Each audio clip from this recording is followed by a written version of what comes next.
नमस्कार विद्यार्थी मित्रों, अभी हम देखेंगे राष्ट्रपति। तो राष्ट्रपति का कार्यकाल का समय, उनकी योग्यताएं और वो क्या कामगिरी करते हैं। तो भारत में सर्वाधिक रूप से सर्वोच्च पद राष्ट्रपति का होता है, यानी भारत का प्रथम नागरिक अगर माना जाए तो वो राष्ट्रपति है। केंद्र सरकार का सभी कार्यपालिका विषयक सत्ताएं संविधान द्वारा राष्ट्रपति को सौंपी गई। ये कार्यपालिका को क्या कामगिरी करनी है, उसको कब हटाना है, कब काम करवाना है, वो सारी कामगिरी संविधान ने राष्ट्रपति को दी है। केंद्र सरकार का पूरा प्रशासन यानी भारत सरकार का पूरा प्रशासन राष्ट्रपति के नाम से चलता है, यानी प्रधानमंत्री से भी ऊपर की सत्ता केंद्र में राष्ट्रपति की है।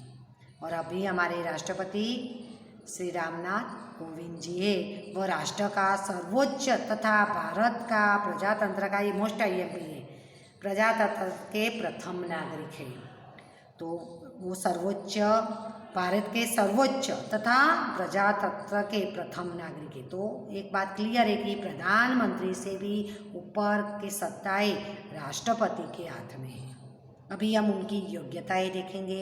अभी मैं एक चीज़ बता देती हूँ कि राज्य में राज्यपाल और केंद्र में राष्ट्रपति, उनकी योग्यताएं कामगिरी सेम है, तो याद रखना। तो राष्ट्रपति पद का उम्मीदवार सबकी योग्यताएं मैंने बताई सेम है, खाली उम्र बदलती है। तो राष्ट्रपति के उम्मीदवार के लिए वो भारत का नागरिक होना चाहिए, उनकी उम्र 35 वर्ष या उससे अधिक होनी चाहिए, वह सरकारी कर्मचारी या किसी पद पर नहीं होना चाहिए, संसद सदस्य या राज्यों की विधानसभा का भी वो सदस्य नहीं होना चाहिए। राष्ट्रपति का चुनाव संसद के दोनों सदनों, अभी ये मोस्ट आईएमपी याद रखना कि राष्ट्रपति का चुनाव कौन करते हैं। तो राष्ट्रपति का चुनाव जनता नहीं करती है, परोक्ष चुनाव है।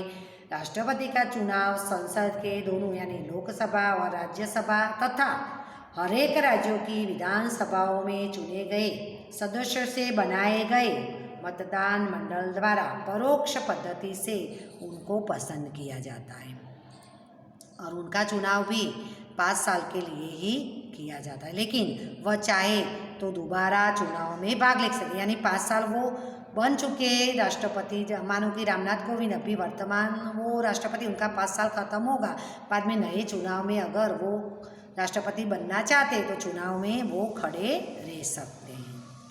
जब तक राष्ट्रपति अपने पद पर रहते हैं तब तक उनके विरुद्ध कोई भी फौजदारी मुकदमा नहीं चलाया जा सकता, यानी कोई भी गुनाह उन पर दाखिल नहीं किया जा सकता और न ही उनको गिरफ्तार किया जा सकता है।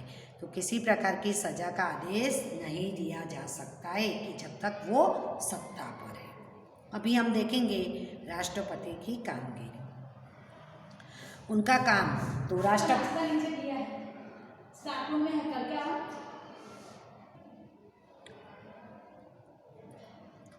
अभी राष्ट्रपति लोकसभा में बहुमत प्राप्त दल के नेता को प्रधानमंत्री नियुक्त करता है, यानी जो लोकसभा के सदस्यों का चुनाव होता है। बाद में ये चीज़ मैंने आपको पहले भी बताई। लोकसभा के 545 सदस्यों का चुनाव हुआ, उसमें से जिसको बहुमत मिला, यानी सबसे 545 में सबसे अधिक बैठक के सीटें जिस राजनीतिक दल को मिली है वो सत्ता पक्ष बनता है, वो बहुमत मिलता है, वो सरकार बनाता है, और वही पक्ष तय करता है कि अपने में से किसको प्रधानमंत्री बनाना है। तो जिसको प्रधानमंत्री वो तय करते हैं, उनको राष्ट्रपति प्रधानमंत्री बनने का आमंत्रण देते हैं तथा प्रधानमंत्री की सलाह पर बाद में प्रधानमंत्री जो सलाह देते हैं राष्ट्रपति को, उनके आधार पर राष्ट्रपति मंत्रिमंडल के अन्य मंत्रियों की नियुक्ति करते, जैसे कि शिक्षा मंत्री, मानव मार्ग परिवहन मंत्री, रेलवे मंत्री, वो सारे मंत्रियों को वो नियुक्त करते पर सलाह प्रधानमंत्री देते हैं, और उनको शपथ भी राष्ट्रपति दिलवाते हैं। उनके बीच विभागों का बंटवारा करते हैं, कौन सा विभाग किसको देना है। जब तक लोकसभा में प्रधानमंत्री व उसके मंत्रिमंडल को समर्थन प्राप्त रहता है तब तक राष्ट्रपति उसकी अवगणना नहीं कर सकते। राष्ट्रपति संरक्षण दलों के सर्वोच्च अध्यक्ष होते हैं, ये भी मोस्ट आई भी संरक्षण दल यानी थल सेना, वायुसेना और जल सेना के वो सर्वोच्च अध्यक्ष हैं। राष्ट्रपति को दूसरे देशों के साथ युद्ध करने, युद्ध बंद करने, संधि करने की सत्ता प्राप्त है।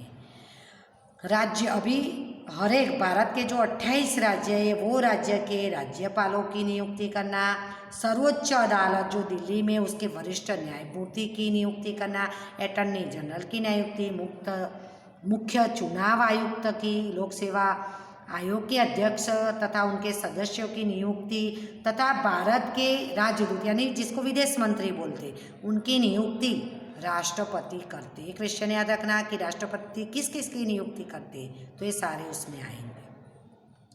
तो इस प्रकार कार्यपालिका तथा प्रशासन से संबंधित विशाल तथा अधिकृत सत्ताएं राष्ट्रपति के पास हैं, यानी प्रधानमंत्री से भी ज़्यादा, कार्यपालिका से भी ज़्यादा सत्ताएं राष्ट्रपति के पास है। अपराधियों की सत्ता माफ करने, अभी आपने देखा होगा कि वो लड़की पर बलात्कार हुआ था, उसका क्या नाम मैं भूल गई, तो उसके आरोपी बार बार राष्ट्रपति से आवेदन देते थे कि राष्ट्रपति उनकी सज़ा माफ कर दे। तो कोई अपराधी को जो सर्वोच्च न्यायालय सज़ा सुनाती है वो सज़ा को अगर कम करना है या ज़्यादा करना है तो वो राष्ट्रपति के हाथ में उसकी सत्ता है। बाद में फौजदारी मामलों में भी दी गई सज़ा, उसकी समयावधि को कम करना, सज़ा को स्थगित करना, सज़ा के स्वरूप में परिवर्तन करना, वो अधिकार राष्ट्रपति को प्राप्त है।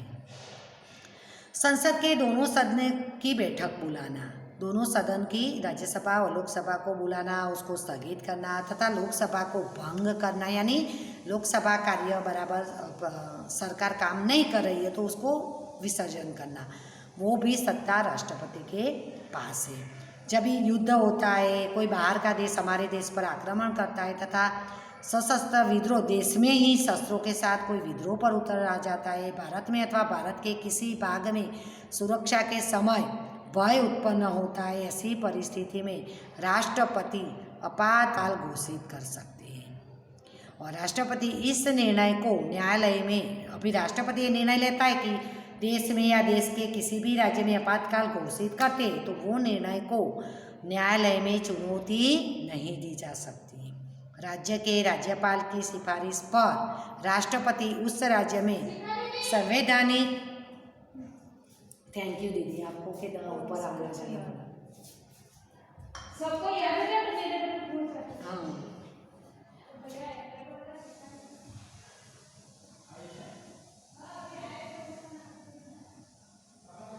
हमने आगे भी देखा था कि राज्य में भी राज्यपाल की सिफारिश पर राष्ट्रपति उस राज्य में संवैधानिक आपातकाल घोषित कर सकते तथा उस समय की सरकार और मंत्रिमंडल को बर्खास्त करके वो राज्य में राष्ट्रपति शासन लागू करते और वहाँ का शासन प्रशासन अपने हाथ में लेते और वहाँ का संचालन वो राज्य के राज्यपाल करते। तो देश में आर्थिक संकट अथवा वित्तीय आपातकाल के समय सभी सरकारी कर्मचारियों के वेतन तथा भत्तों में कटौती कर सकते। अभी देखो ये कोरोना काल में अभी की सरकार ने सभी सरकारी कर्मचारियों के वेतन भत्तों में कटौती की है, तो वो भी राष्ट्रपति ही कर सकते। विशाल सत्ताएं धारण करके तथा संवैधानिक सर्वोच्च होने बावजूद भी लोकतंत्र की परंपरा के अनुसार राष्ट्रपति प्रधानमंत्री और उसके मंत्रिमंडल की सलाह लेने और उसके अनुसार व्यवहार करने के लिए प्रतिबद्ध है। उनके पास इतनी सत्ताएं होने के बावजूद भी राष्ट्रपति प्रधानमंत्री की और मंत्रिमंडल की सलाह लेने के बाद ही प्रशासन करते। Okay, thank you. अभी नेक्स्ट हम दिवाली के बाद पढ़ेंगे।